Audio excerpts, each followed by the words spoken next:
We are currently approaching the location of Pure Beauty. Over. Welcome to the perfect base for someone looking to lay their marking upon the lands of Rust. This is the perfect base for a solo or duo, possibly a trio if you're willing to bump elbows with your buddies. This base features loot stored in opposite locations of your base for maximum security while providing easy pathing to everything you may need. There's also a cozy, easy to ride elevator that transports you effortlessly to the top for roof access. And that's not even the best part. Our most valuable items are stored safely in a stability bunker with an entrance here for secure offline protection. Only costing 5,900 wood, about 6,600 stone, 5,100 metal frags, and between 160 and 228 HQM depending on which amenities you desire most, with an upkeep of 996 stone, 716 metal fragments, and 34 HQM max. Allow me to introduce to you what I call the... I don't actually have a name for it. Oh well. But I do know how to build it. We'll start with a square foundation. We'll add 2 temporary walls to get our TC snug in this corner. We'll demolish them and add a triangle foundation to each side of the square. On this side, we'll raise a triangle foundation and 2 square foundations for our bunker entrance. One more triangle foundation completes the starting footprint. If done correctly, it will look like this. Next, we can start placing walls. Put a wall frame here for the entrance. You could use a single door here, but I do recommend a double. Make sure it swings out. Now we can enclose this whole area. You want to place a full wall on each slot around the entire edge. Now up here we can add a half wall, and same on the other side. We can put a triangle here and a full wall should go above it. This will be our elevator path. Next we can go ahead and add our ceiling. Close off everything except for the square above the TC.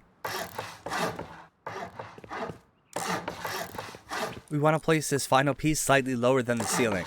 This will allow us to jump up and gain access to our roof. Up here, we'll want to place a wall on each side and a half wall on the back.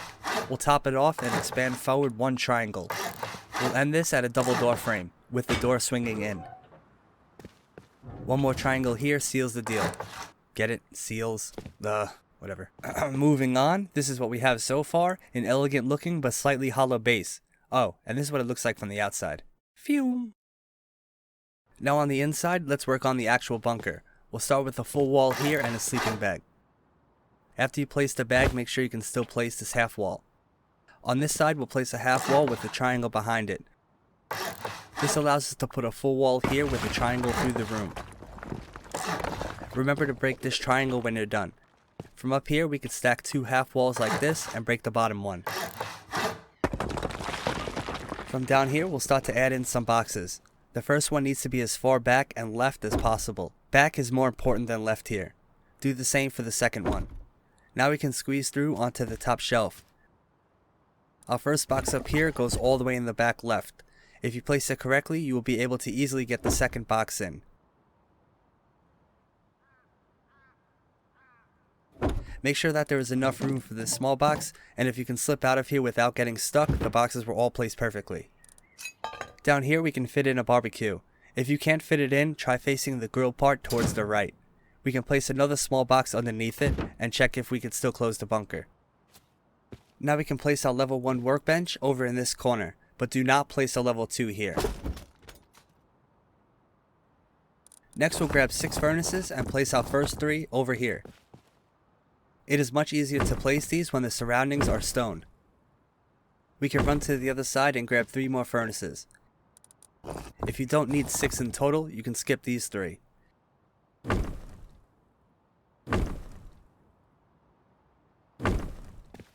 To close the bunker, put a hard side half wall here, upgraded to wood. Top it off with stone since the rest of the bunker is stone at the moment. The finished bunker will be HQM, and I'll show you why. 3 rockets and some explosive ammo on the front 2 foundations will expose the bunker entrance. Some more ammo and a final rocket exposes the TC. Now it's tricky to seal, but easy to raid, so let's fix that. To do that, we'll add a square foundation under the front door, along with 2 triangles, the second one lowered to help us jump up. We'll add 2 single door frames here and 2 wall frames. Place shop fronts in these, and the first door swinging in. The second door out this way for an airlock. We can put a roof on these and then go inside. Next we'll start to section off the rooms. We'll add 2 wall frames on the square foundation here and 2 on this side. You could add another one here if you want, but it's not necessary. In our elevator path, we'll put a wall frame here, followed by this ceiling. What this does, after placing the garage door, is gives us a little bit of room up here. Now I would personally put a trap up here, maybe with some DBs or something like that. Next we can make our way downstairs to add some doors. Using garage doors, we'll place 2 around this room, with the roll-up parts facing this square. We'll do the same thing over here for this room. Now the inside of our base is a bit more secure. We do need one more addition to the outside though, right here. We'll place a triangle foundation, a roof tile, and 2 walls to make some honeycomb. Reason being, on the other side of this wall will be a loot room, so we want more protection here.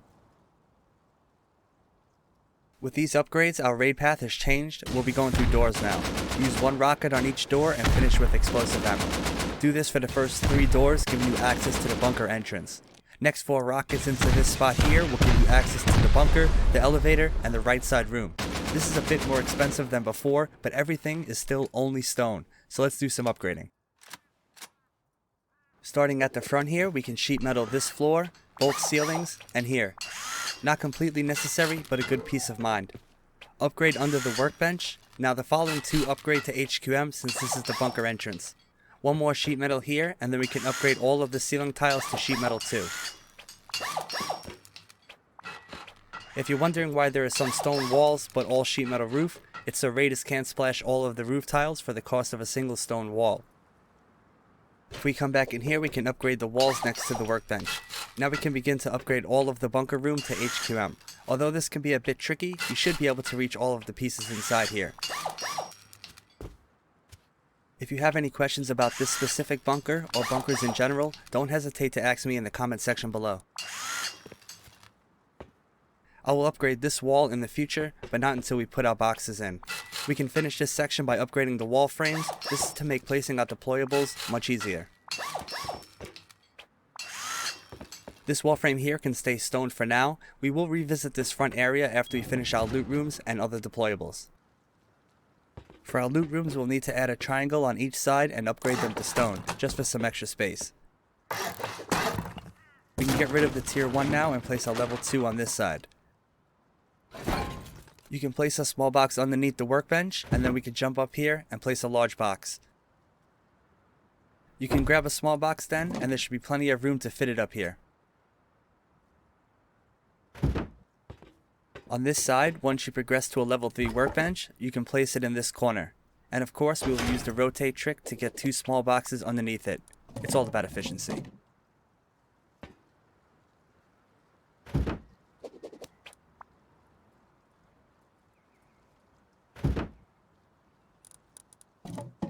Now similar to the other side, we'll jump up on this triangle and place a large box with a small one next to it.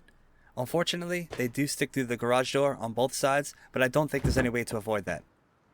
Now for this next part, we'll have to do a weird build up on the outside. Please don't judge me. We want to build these 2 pieces of twig.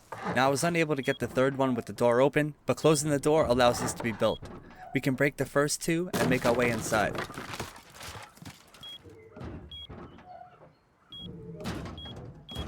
The triangle in our airlock allows us to place this stone triangle through our loot room to increase our storage potential. Now we'll start on the boxes. There will be a total of 5 large boxes and 2 small in this 1x1. Now this is where upgrading all of the wall frames to sheet metal will really help with placement. Not so much on this first one, but the second one can be right up against the stone with the frame being metal. Same thing applies to the 3rd box. Now my placement in the video was absolutely horrible. Once you place them, hopefully better than I just did, a small one fits right in the middle. Access to furnaces like this. Now on the top part, we'll place 2 more large boxes in the same layout as right below. Now in order for the second one to touch only stone, the first one has to be placed perfect.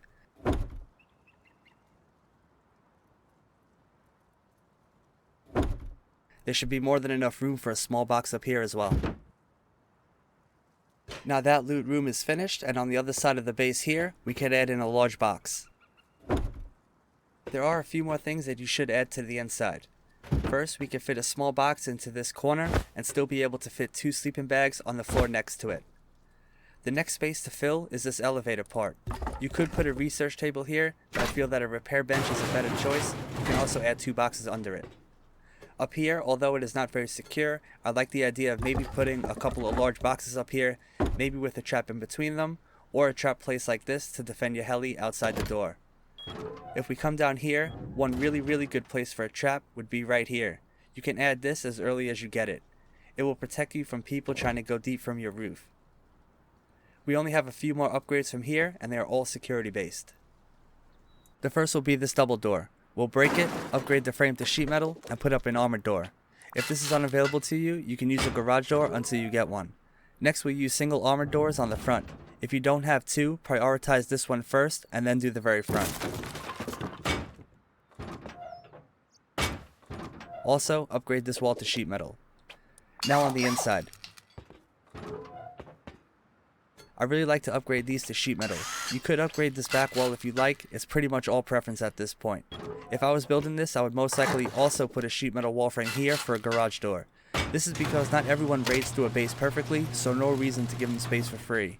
And that is pretty much the base. Usually I would show you how to raid this as efficient as possible, but I leave that to you in the comments below. So tell me, how would you do it? Thank you very much for watching the video. As always, if you have any way to improve upon the design or have anything to say about it at all, please let me know in the comments below. Bye for now.